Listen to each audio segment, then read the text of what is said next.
One Christmas was so much like the other in the years around the sea-town corner, now and out of all sound, except distant speaking of voices. I sometimes hear a moment before sleep. That I can never recall whether it snowed for 6 days and 6 nights when I was 12, or 12 days and 12 nights when I was... All the Christmases rolled down toward the two-tongued sea like a cold and headlong moon bundling down the sky that was our street and stopped at the rim of the ice-edged, fish-freezing waves. And I plunge my hand into the snow and bring out whatever I can find. In go my hands into the wool-white ball of holidays resting at the rim of the carol-singing sea. And out come Mrs. Prothero and the fireman.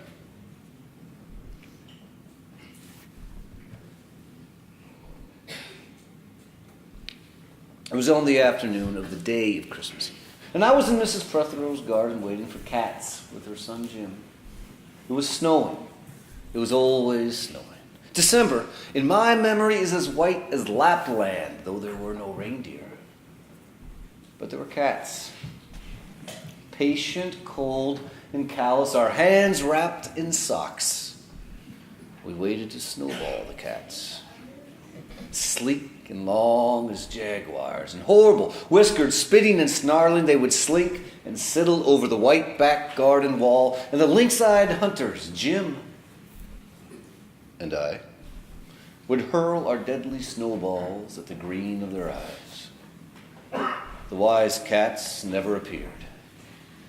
We were so still, Eskimo-footed Arctic marksmen, in the muffling silence of the eternal snow.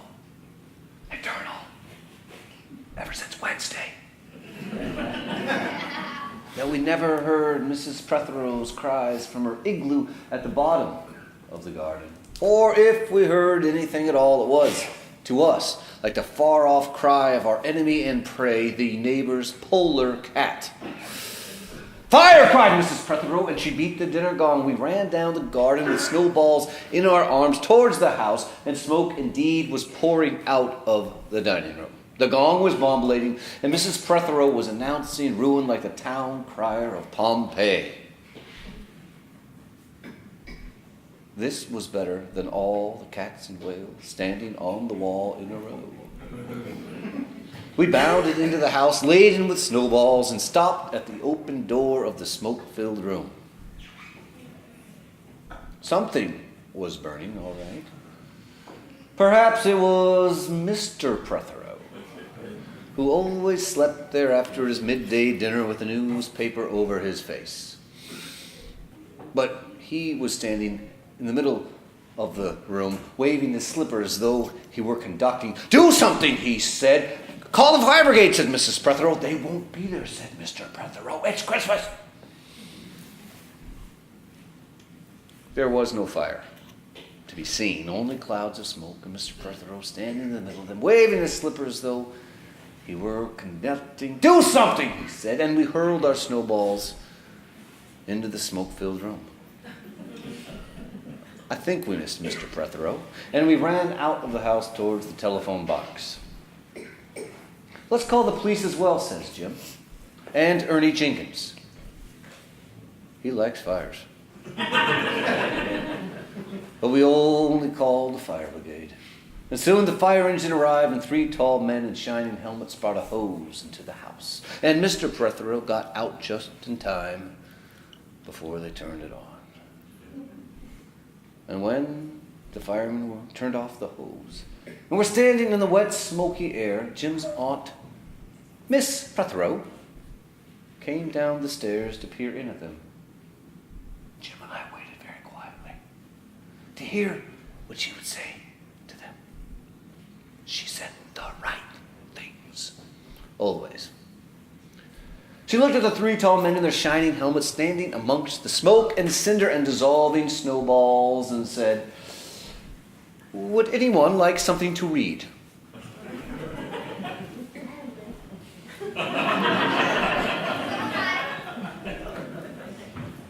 Years and years ago when I was a boy, when there were wolves and whales, and birds the color of red flannel petticoats whisked past the harp-shaped hills, When we sang and wallowed all night and day in caves that smelt like Sunday afternoons and damp front farmhouse parlors.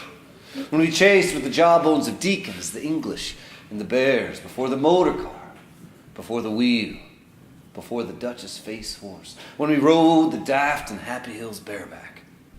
It snowed and snowed and snowed. And here, a small voice says, "It snowed last year, too. I made a snowman, but my sister knocked it down. So I knocked my sister down, and then we had tea." But that was not the same snow, I say. Our snow was not only shaken from white-washed buckets down the sky. It came shawling out of the ground and swam and drifted out of the arms and hands and bodies of the trees. Snow grew overnight on the rooftops of the houses like a pure and grandfather moss, minutely white-ivied the walls and settled on the postman like a dumb thunderstorm of white torn Christmas cards. Were there postmen then, too? With sprinkled eyes and wind-cherried noses. On spread frozen feet, they crunched up to the doors and they mittened on them manfully. So you're saying that the postman went a rat-a-tat-tat and the doors rang? I'm saying that the bells that the children could hear were inside them. I only hear thunder sometimes, never bells. There were church bells, too. Inside them? No. In the black, snow-white belfries, tugged by bishops and storks, and they rang their tidings over the bandaged town, over the frozen foam of the crackling and ice cream hills, over the frozen sea. It seemed to me all the churches boomed for joy under my window, and the weathercock crew for Christmas on our fence. Get back to the postman. They were ordinary postmen, fond of walking, and dogs, and Christmas, and snow. They rapped on the door with blue knuckles. Ours has got a black knocker. And stood on the white welcome mats in the little drifted porches, huffing and puffing, making ghosts out of their breath and jogging from one foot to the other like small boys wanting to go out. And then the presents? And then the presents, after the Christmas box. And a cold postman with a rose on his nose tingled down the tea tray slithered run of the chilly glinting hill. He moved in ice-bound boots like a fishmonger on slabs, wagged his bag over his shoulder like a frozen camel hump, dizzily turned the corner on one foot, and by God, he was gone. Get back to the presents. There were the useful presents, engulfing mufflers of the old coach days and mittens made for giant sloths, zebra scarves of a substance like silky gum that could be tug-of-warred down to the galoshes, blinding tam-o'-shanters, like patchwork tea cozies and bunny-suited busbies and balaclavas made for the victims of head-shrinking tribes. And from the aunts who always wore wool next to the skin, there were mustached and rasping vests that made you wonder why the aunts had any skin left at all. And once, I had a little crocheted nose bag from an aunt lass no longer whining with us, and pictureless books in which small boys, though worn not to in quotation, would skate on Farmer Giles' pond and did, and drowned. And books that told me everything about the wasp, except why. Go on to the useless presents? Bags of moist and many-colored jelly babies, and a false nose, and a folded flag, and a tram conductor's cap, and a machine that punched tickets and rang bells. Never a catapult. And once, by mistake that never could be explained, a small hatchet, and a celluloid duck that made, when you pressed it, a most unduck-like sound. A meowing moo that an ambitious cat might make that wished to be a cow. Ooh, ooh. And a painting book in which I Can make all, the grass, the trees, and the animals, any color I pleased. And still, the sky blue sheep are grazing on a red hill under the rainbow-billed and pea-green birds. Hard-boils, toffee, fudge, and all sorts. Crunches, crucknels, humbugs, glaciers, marzipan, and butter Welsh for the Welsh. Troops of bright tin soldiers who, if they couldn't fight, could always run. Snakes and families and happy ladders and easy hobby games for the little engineers. Oh, easy for Leonardo. Whistle to make the dog bark. To wake up the old man next door, to make him beat on the wall with a stick, to shake our pictures off our wall. And a packet of cigarettes. You put one in your mouth and you stood on the corner of the street and you waited for hours in vain for an old woman to scold you for smoking a cigarette. And then with a smirk, you swallowed it. And then it was breakfast under the balloons. Were there uncles like at our house?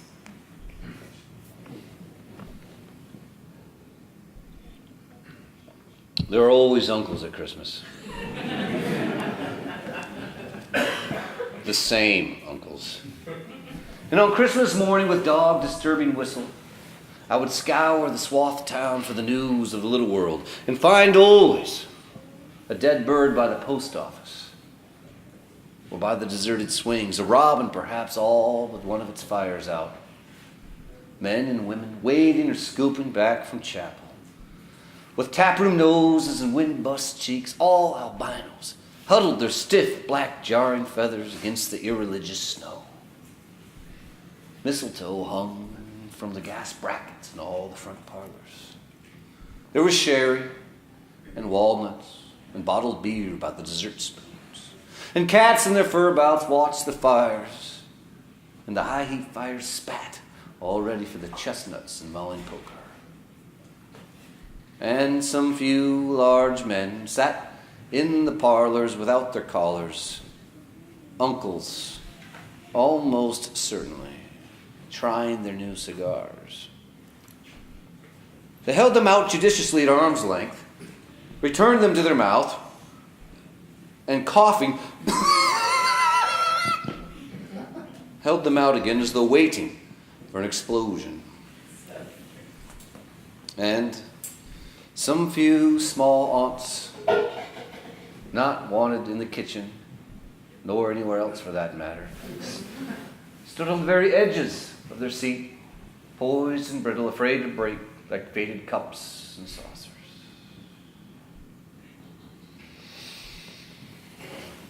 Not many of those mornings trod the piling streets.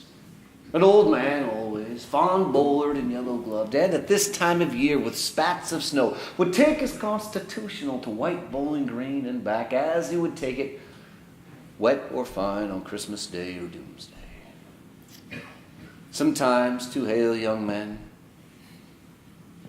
with big pipes blazing, no overcoats or windblown scarves, would trudge unspeaking down to the forlorn sea to work up an appetite. To work away the fumes, or who knows, to wade into the waves until there was nothing of them left but the two curling smoke clouds from their inextinguishable briars. Then I would be slapped dashing home. The gravy smell of the dinners of others, the bird smell, the pudding, the brandy, the pudding and mince, coiling up to my nostrils, when out of a snow-clogged side lane would come a boy, the spit of myself, with a pink-tipped cigarette, the violet past of a black eye, cocky as a bullfinch, leering all to himself. I hated him, on sight and sound, and would be about to put my dog whistle to my lips and blow him off the face of Christmas, when he put his whistle to his lips and blew so stridently, so high, so exquisitely loud that gobbling faces, their cheeks bulge with goose pressed against tinseled windows the entire length of the white echoing street. For dinner, we had turkey and blazing pudding. And after dinner, the uncles sat in front of the fires, loosened all buttons, put large moist hands on their watch chains, groaned a little, and slept.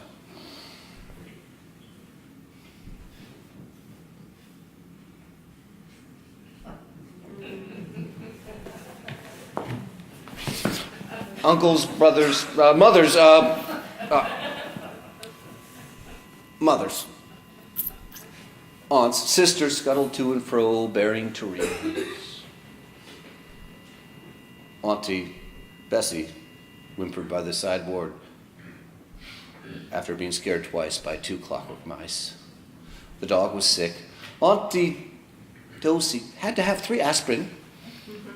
But Auntie Hannah, who liked port, stood in the middle of the snow-bound backyard like a big-bosomed thrush, singing. I blew up all the balloons to see how big they would blow up to, and when they burst, which they all did, the uncles jumped and rumbled.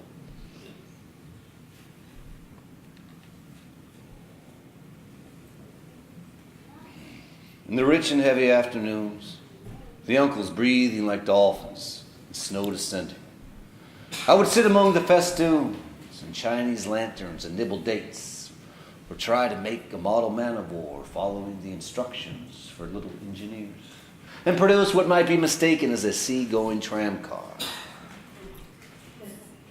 Or I would go out, my bright new boots squeaking into the white world, to call on Jim and Dan and Jack, and to pad through still streets, leaving huge, deep footprints on hidden pavements. I bet people think there's been hippos. What would you do if you saw a hippo on our street? I'd go like this. Bang! Throw him over the railing, and I'd roll him down the hill, tickle him under his ear so he'd wag his tail. What would you do if you saw 2 hippos? Iron flanked and bellowing he-hippos clanked and battered, scudding the snow towards us as we passed Mr. Daniel's house. Let's post Mr. Daniel a snowball in his letterbox. Let's write things in the snow. Let's write, Mr. Daniel looks like a spaniel all over his lawn. Or we walked on the white shore. Can the fishes see it snowing?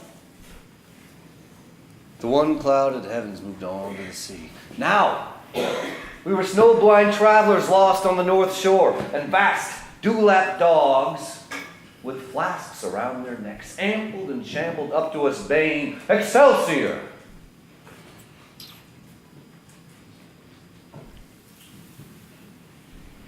We returned home through the poor streets, where only a few children fumbled with red bare fingers in the wheel-rutted snow, and cat called after us, their voices fading as we climbed uphill into the cries of dock birds and hooting of ships out in the whirling bay.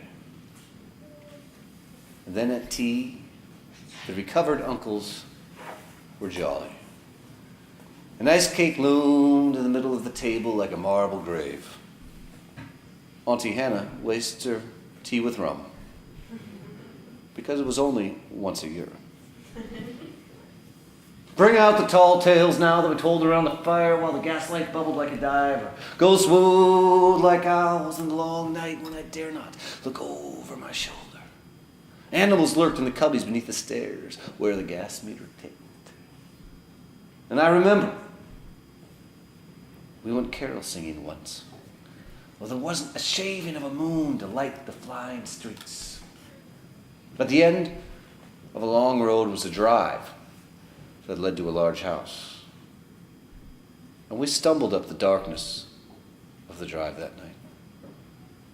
Each one afraid, each one holding a stone in case, and all of us too brave to say a word.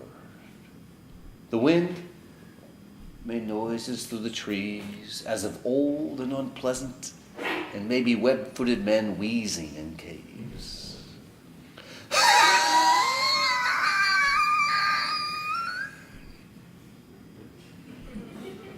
We reached the black bulk of the house.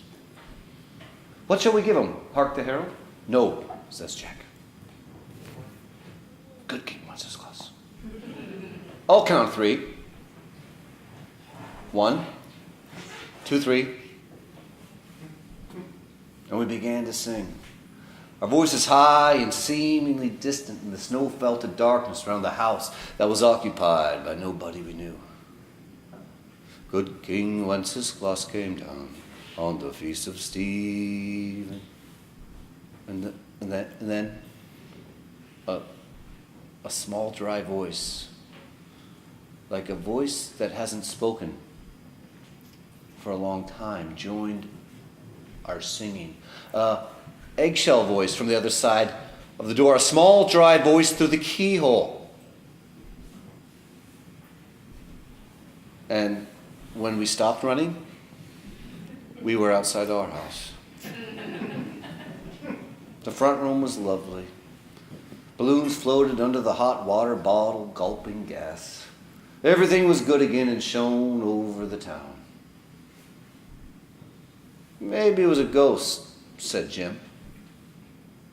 Maybe it was trolls, said Dan, who was always reading. Well, let's go in and see if there's any jelly left, said Jack. And we did that. Always on Christmas night there was music. An uncle played the fiddle. A cousin sang Cherry Ripe.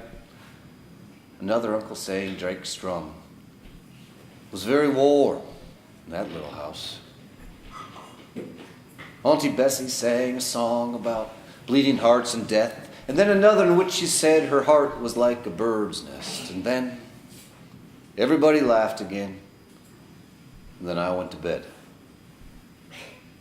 Looking through my bedroom window, out into the moonlight and the unending smoke-colored snow. I could see the lights in the windows of all the other houses on our hill and hear the music rising from them up the long, steadily falling night. I turned the gas low. I got into bed. I said a few prayers to the close and holy darkness, and I slept.